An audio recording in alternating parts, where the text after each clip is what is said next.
Jesus, sorrindo para ele, falou: por que estás triste, Eliúde? Ele se assustou. Como? Como assim? Tu me conheces, mestres? Claro, claro que eu te conheço. Mas como? Como tu me conheces? E Jesus falou: quando eu tive fome, tu me deste de comer. Quando eu tive sede, tu me deste de beber. E estive com frio, e tu me cobriste.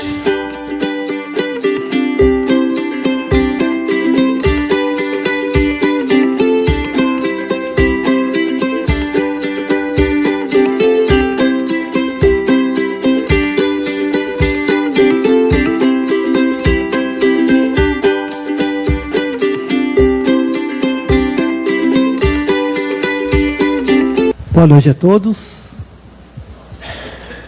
Hoje eu queria falar um pouquinho sobre a gratidão. A gente é muito grato pela vida, a gente ouve falar que nós somos muito gratos pela vida, somos muito gratos por tudo que temos, que recebemos. E às vezes confundimos um pouquinho a forma de agradecer ao Criador. E muitas vezes nós fazemos aquelas orações rebuscadas, aquelas longas. Emmanuel já nos fala que a ação, a oração, é muito mais do que um oceano de palavras. É uma gotinha de ação. Já a Madre Teresa nos falava que mais vale as mãos que fazem do que a boca que ora.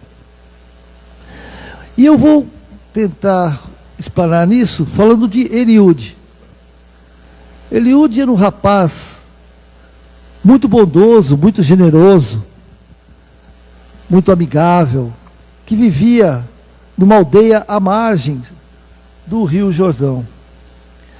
E ele era muito querido pela aldeia, pelas pessoas, que a aldeia, vocês sabem que na época de Jesus, uma aldeia era pequena, tinha 50 famílias, chegava a 100 e poucas pessoas.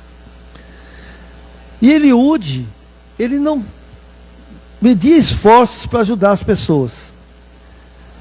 Ele adquiriu a riqueza do seu pai, que não era material, mas sim o mesmo amor que seu pai tinha pelas pessoas, o respeito. Ele não tinha conhecido seu pai, mas a sua mãe sempre falava de seu pai para ele, dizendo como ele era bondoso, generoso, como amava a vida e sabia sobre as leis. E Eliúde levou com isso sua vida inteira. Por isso também é importante os pais, as mães principalmente, sempre elogiarem os pais, principalmente naquelas quando o casamento não dá certo, existe a separação. Eu sei que é difícil quando separa. Eliúde, com esse amor, ele estava sempre pronto a ajudar as pessoas. Ele tinha sua vizinha, Miriam, que toda manhã ele ia até o poço, que era distante da aldeia, buscar água para ela, porque ela era uma senhora, então ele ficava com pena, e toda manhã ele fazia esse trajeto, que era longo. E tinha com ela um carinho muito grande. Logo após que ele perdeu a mãe, ele tinha esse carinho por ela, ela cuidava dele, ele cuidava dela, ela o alimentava, e tinha esse carinho muito grande. Estava sempre pronto para ajudar as pessoas. Certa vez, ao buscar a água para Miriam, encontrou uma família no deserto, que estava indo para Cafarnaum, e percebeu que eles tinham pouco alimento.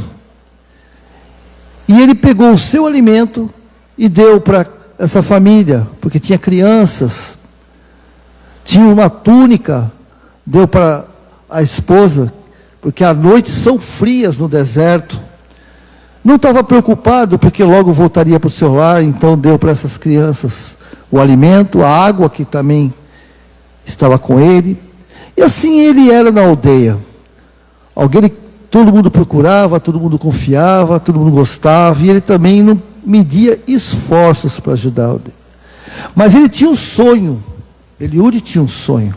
Conhecer o Messias. Conhecia o Yeshua, Jesus, que tantos feitos fazia, ouvir suas palestras, suas exposições, seus ensinamentos. E ele ouviu que Jesus estava em Cafarnaum e ficou super feliz com isso. Decidiu ir até lá, conhecer o Messias, ouvir o Messias. Não precisava tocá-lo, mas apenas ouvi-lo seria necessário. Mas a gente sabe que era muito longe, muito distante. E ele foi até Cafarnaum. Porém, assim que ele chegou lá, Jesus já tinha saído de Cafarnaum e ele não conseguiu falar com Jesus. Ficou muito triste. Voltou para sua aldeia, continuou fazendo a sua bondade, cuidando das pessoas. Foi então que certo dia sua vizinha percebeu que Eliúde não se levantou. Tinha alguma coisa errada. Ele era sempre disposto, estava sempre pronto, sempre alegre. E foi visitá-lo. E ele estava enfermo, com uma febre muito alta. E toda a aldeia ficou preocupada. Afinal de contas, ele era muito amado. Toda a aldeia ficou preocupada. Tentaram fazer o que podiam para reanimá-lo, fazer com que ele voltasse àquela alegria, mas ele foi piorando. E todos nós sabemos que naquela época, qualquer tipo de infecção era grave, era fatal, pela falta de higiene que tinha, medicamentos. E a aldeia ficou preocupada. E descobriram, lembraram, alguém falou para eles que Jesus estava em Betsaida, que era ali perto. E aí, um dos jovens foi correndo chamar Jesus, porque já estava muito mal, muito ofegante, já não abria os olhos, já não respondia a estímulos. E conseguiram chegar até Jesus. Os apóstolos, Pedro, por exemplo, falou que Jesus tinha uma rotina que sair mudar o percurso, mudaria. Mas Jesus, com o seu amor, com o seu carinho, olhou a Pedro e disse que iria até a aldeia de Eliúde. Aí quando ele chegou, Eliúde já não reagia mais. E como tantos outros, Jesus o curou. Mas teve que partir, sem esperar Eliúde acordar. Quando Eliúde soube que isso tinha acontecido, ficou feliz, mas ao mesmo tempo decepcionado, porque Jesus esteve ali e o curou. E ele não estava desperto. E ele prometeu para ele mesmo, que aonde Jesus estivesse, ele agora iria de qualquer forma. E tentou seguir Jesus, mas a gente sabe que naquela época não era que nem de hoje. A gente vai no WhatsApp, só botar no Google e fala onde é que ele está, né? Naquela época é muito difícil. Mas ele buscou, e assim o tempo passou, os anos passaram, e ele prometendo para si mesmo que voltaria a ver Jesus. Foi numa certo dia que um viajante, passando pela sua aldeia em busca de alimento e de água, falou que Jesus estava ali perto. E ele, mais do que depressa, pegou sua mochila com água, com alimento e foi de encontro a Jesus. Ao chegar na aldeia em que Jesus estava, ele sentiu um sentimento muito forte de tristeza, de remorso e de culpa. Quando ao ver Jesus curando as pessoas, evangelizando. E aí, Jesus sorrindo para ele, falou: por que estás triste, Eliúde? Ele se assustou. Como assim? Tu me conheces, mestres? Claro, claro que eu te conheço. Mas como? Como tu me conheces? E Jesus falou: quando eu tive fome, tu me deste de comer. Quando eu tive sede, tu me deste de beber. E estive com frio, e tu me cobristes. Aí ele recuou, falou: mas quando?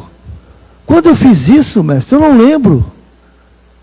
A última vez que te procurei, tu já tinhas partido. E Jesus falou: quando fizestes por um dos meus.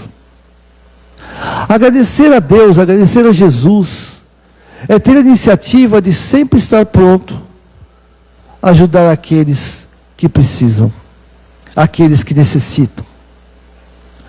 Não basta a gente ficar o dia todo orando, agradecendo, se os nossos atos, os nossos pensamentos, os nossos sentimentos não estejam de acordo com Jesus. Muitas vezes temos em nossos lares a oportunidade de agradecer a Deus, porque aqueles que estão conosco em nossa família são aqueles na qual nós precisamos ajudar.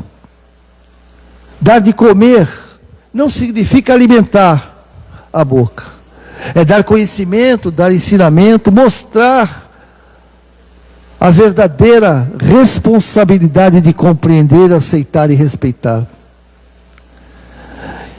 Os nossos familiares, como o nosso próprio Emmanuel nos diz, é o nosso maior compromisso conosco em primeiro lugar e depois com eles. Porque eles estão conosco para nos tornarmos pessoas melhores. Eles estão conosco para nós provarmos que tudo aquilo que nós planejamos em nosso projeto reencarnatório, nós iremos cumprir. Emmanuel nos diz que não temos a família que queremos, mas a família que necessitamos. A família é um grande laboratório do amor. É um grande laboratório da gratidão.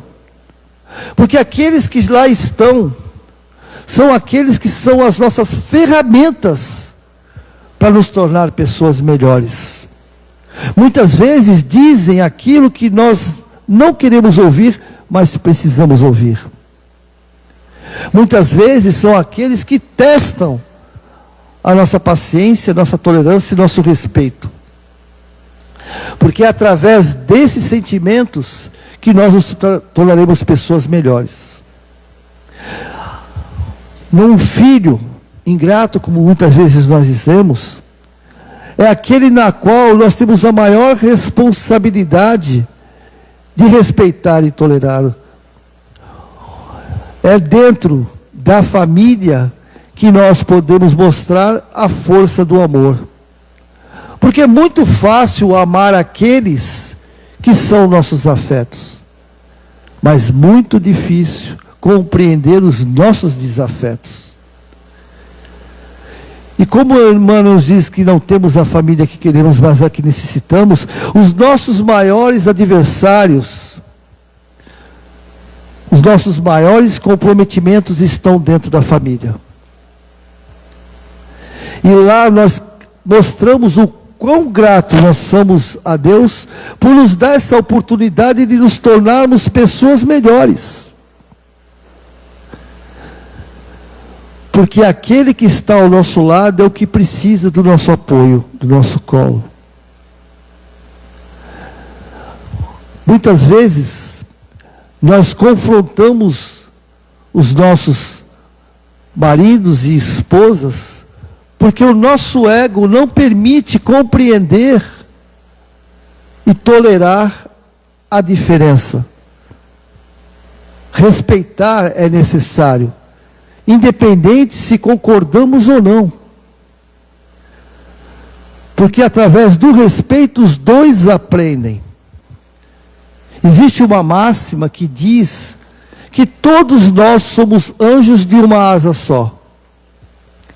E a única forma de alçar voo é quando nos abraçamos àquele que tem a asa diferente. Ou seja, o comportamento, a forma de ser diferente. E é na diferença que os dois aprendem. Por mais difícil que seja, o respeito é isso. Abraçar-nos uns aos outros para que possamos voar. Possamos, de alguma maneira, atender ao nosso projeto reencarnatório. Um dos fatores que todos nós buscamos, todos, sem exceção, é amar, mas acima de tudo ser amado. E amar, não existe como aprender a amar se não iniciarmos através do respeito, através da compreensão, através da tolerância. Temos que aproveitar ao máximo essa reencarnação que estamos hoje. Temos que aproveitar ao máximo a família que nós estamos hoje. Porque esse agrupamento é que vai fazer com que nós sejamos felizes. Vencendo as nossas má tendências. Vencendo tudo aquilo que nos prejudica a cada encarnação. Temos que aproveitar ao máximo essa encarnação. Porque o respeito é a semente do amor. O respeito é a semente da felicidade. Muitas encarnações ainda virão. Mas que cada uma delas seja o melhor. Que cada uma delas nós possamos trabalhar para um dia aprender a amar verdadeiramente. Paulo, na carta de Coríntios, ele fala sobre o amor. E ele diz assim: mesmo que eu fale a língua dos anjos e dos homens, mesmo que eu fale a língua dos homens e dos anjos, se não houver amor, eu serei apenas um bronze que ressoa, um sino que retine. Ainda que eu saiba todas as ciências, conheça todas as línguas, tenha tamanho grau de fé que me permita mover as montanhas, se não tiver amor, eu nada serei. Mesmo que eu divida todos os meus bens aos pobres, tenha tamanha fé que me deixe consumir o meu corpo em chamas. Nenhum proveito eu levo disso, se não houver amor. O amor é paciente, é compreensivo, é bondoso, generoso.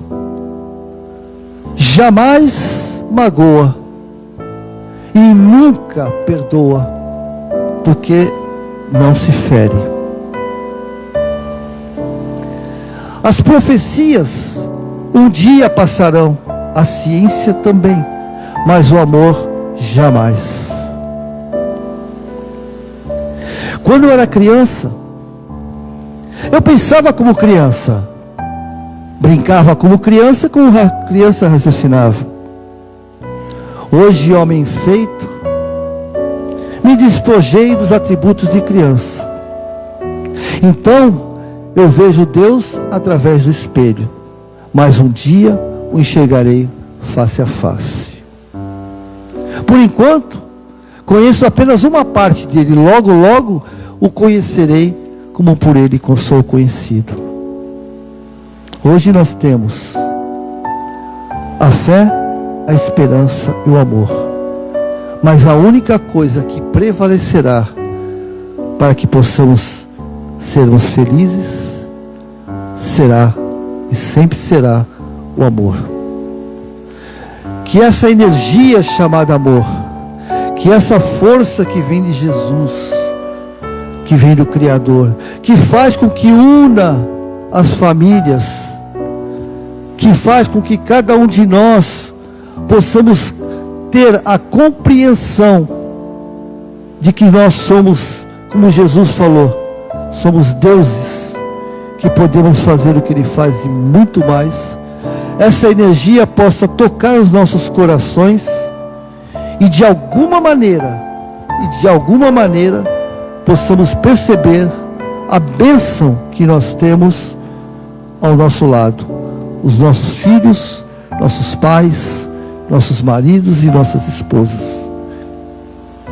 Perceber que eles são os nossos personal training para um dia verdadeiramente amarmos. Que Deus os abençoe.